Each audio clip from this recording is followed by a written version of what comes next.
자, 이번에는 시황 보이스 시간으로 넘어가서 저희가 시장에 대한 자세한 전략들을 좀 잡아보도록 하겠습니다. 김희성 멘토님 통해서 만나보도록 할게요. 멘토님 안녕하십니까? 네, 안녕하세요. 네. 어제장 시장이 좀 많이 무너졌습니다. 네, 걱정하고 계신 투자자분들도 상당히 많을 것 같은데요.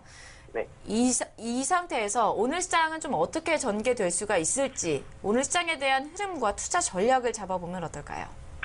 네, 일단은 코스피가 지금 1년, 거의 2년 만에 지금 2천선이 좀 붕괴되는 그런 모습들을 좀 보여주고 있습니다. 그래서 굉장히 앵커님도 말씀을 하셨지만 이 코스피 지수가 좀 굉장히 과거로 좀 돌아가는 그런 회귀하는 모습을 보일 수 있었고 2천선이 사실 무너지게 되면서 많은 시청자분들께서도 좀 불안감을 느끼고 정말 말 그대로 지금 바닥이 어딘지 모르는 상황이다라고 전반적으로 말씀을 드리고 있지만 어쨌든 내가 보유하고 있는 주식에 있어서 이제 지속적으로 좀 하락이 이루어진다라고 한다면 투자자 입장에서 좀 이렇게 불안감이 어느 정도 좀 지속이 될 수 있는 부분이 있다. 그런데 한 가지 조금 말씀드리고 싶은 부분에 있어서는 지금 현재 이 위치 자체가 완전하게 이제 바닥을 어느 정도 다지고 상승할 수 있다라고 하는 그 포인트가 되는 부분은 아니지만 굉장히 어느 정도 좀 많이 이제 저평가되어 있다라고 하는 부분에 있어서는 어느 누구도 부정할 수 없을 만큼 지금 많이 내려온 상태이고 또 사실은 만약에 지금 상황에서 뭐 코스피가 1800, 1700으로 떨어진다라고 보았을 때 같은 경우에 있어서는 지금이라도 내가 가지고 있는 물량을 좀 줄이는 것이 맞지 않냐 이런 생각이 많이 드실 텐데 사실상 계속해서 이제 이렇게 많이 하락을 하게 되는 경우에 있어서는 어느 정도 좀 기술적 반등이라도 좀 나올 수 있을 텐데 아직까지 이제 그런 부분이 반영이 되지 않아서 좀 아쉬운 부분이 있습니다. 그래서 내가 가지고 있는 물량에 대해서 조금 일부를 조절하는 것 정도는 좀 괜찮지만 완전하게 아예 전량 매도를 해버리고 말씀하셨던 것처럼 그냥 멍하니 이렇게 지켜보는 것보다는 지금 장세에 있어서는 조금 관망을 하되 작은 물량을 가지고 이제 매도를 하고 만약에 좀 더 빠지는 종목들 같은 경우에 있어서 좀 차분하게 좀 시장에 다시 매수를 하는 그런 가격대가 좀 좋지 않을까라고 생각이 듭니다. 그래서 어제 이제 장을 좀 살펴보게 되면 특별하게 미국 증시가 이제 좀 하락을 했다라는 부분이 좀 특징적일 것 같고요. 반대로 좀 유럽 같은 경우는 좀 상승으로 켰는데 이제 유럽장이 먼저 시작을 하면서 상승으로 이제 출발을 해서 이제 굉장히 그동안 이제 좀 글로벌 증시가 많이 하락했던 그런 부분들이 있어서 조금 반등이 나오는 것이 아닌가. 사실 미국 같은 경우에 있어서도 어제 장이 출발할 때 모습 같은 경우에 있어서 좀 빨간불을 켜면서 좀 상승불을 켰었는데 이제 우리 시각으로 한 12시 30분 정도 새벽에 됐을 때 다시 이제 그 상승폭을 모두 반납을 하면서 좀 하락하는 그런 모습을 보여주고 있습니다. 그래서 이제 미국 증시 같은 경우는 정말 그동안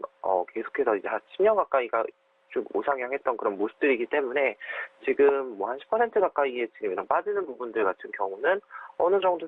굉장히 큰 폭으로 상승했으니까 이렇게 빠지는 거 좀 괜찮지 이해돼라는 어떤 그런 시장의 분위기가 있는데 코스피 지수 같은 경우는 좀 그와 반대로 지금 계속해서 좀 하락하고 있는 그러니까 굉장히 큰 폭으로 상승했다라고 보기에는 굉장히 그 상승폭이 좀 미미해서 지금 2,600까지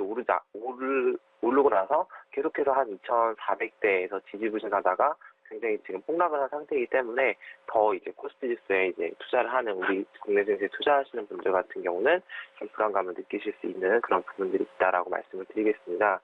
그래서 지금 같은 상황이 사실 어떻게 보면은 위기 국면이다. 라고 좀 살펴볼 수가 있는데 우리 정부에서도 이제 그것과 관련해서 이제 어제 브리핑을 냈습니다. 그래서 우리나라가 실제로 이제 보시면 막 경상수지 흑자, 그 다음에 뭐 대내외 수출입 같은 경우에 있어서도 무역 흑자를 내고 뭐 외환 보유고나 이런 부분들에 있어서는 다 이제 좋은 게 맞습니다. 그런데 중요한 거는 주가 지수가 굉장히 큰 폭으로 하락했는데 그 부분에 있어서는 좀 어느 정도 이제 밑에서 받쳐주는 그러한 모습들이 좀 나타나지 않는다. 그래서 이제 실제로 이제 투자자별 매매 현황을 좀 함께 살펴보게 되면 과거에 있어서는 우리가 이제 국내 증시가 이렇게 많이 큰 폭으로 하락을 할 때 있어서 좀 받쳐주는 그 연기금이 있었는데 그런 연기금들 같은 경우에 있어서도 지금 현재는 큰 폭으로 이제 매수를 하거나 이런 부분들이 없기 때문에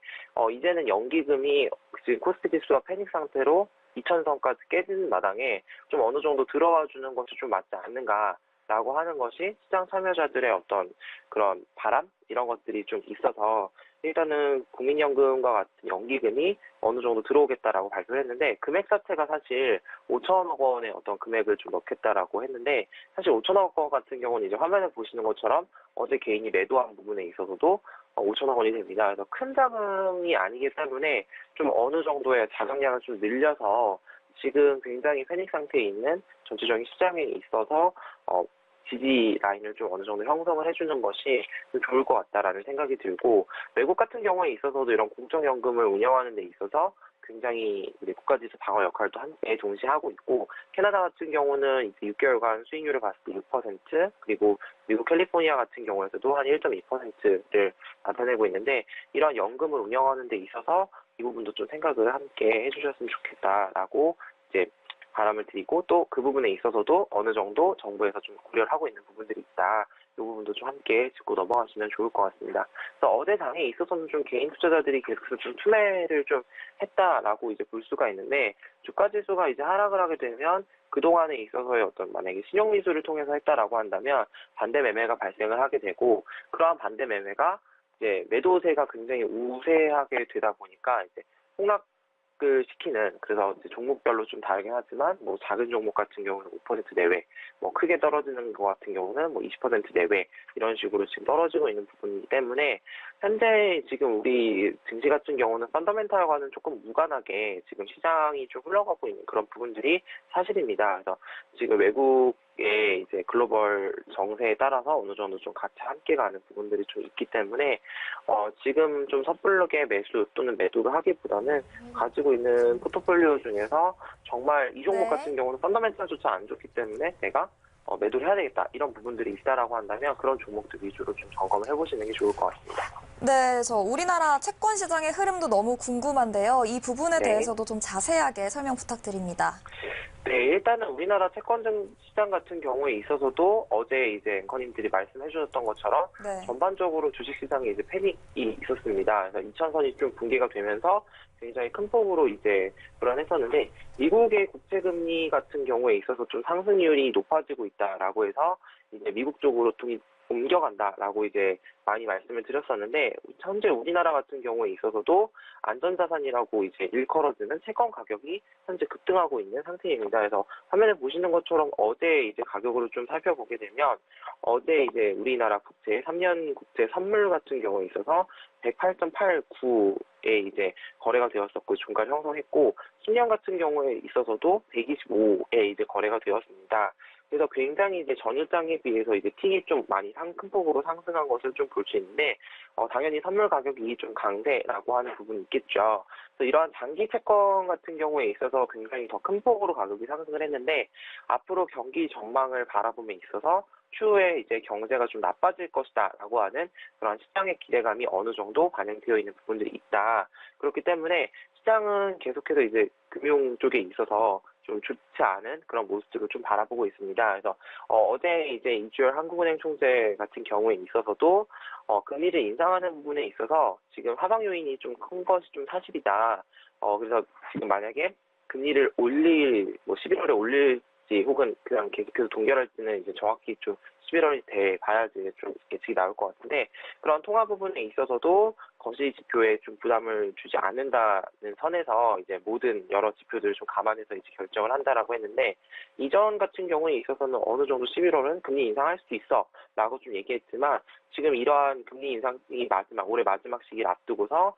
지금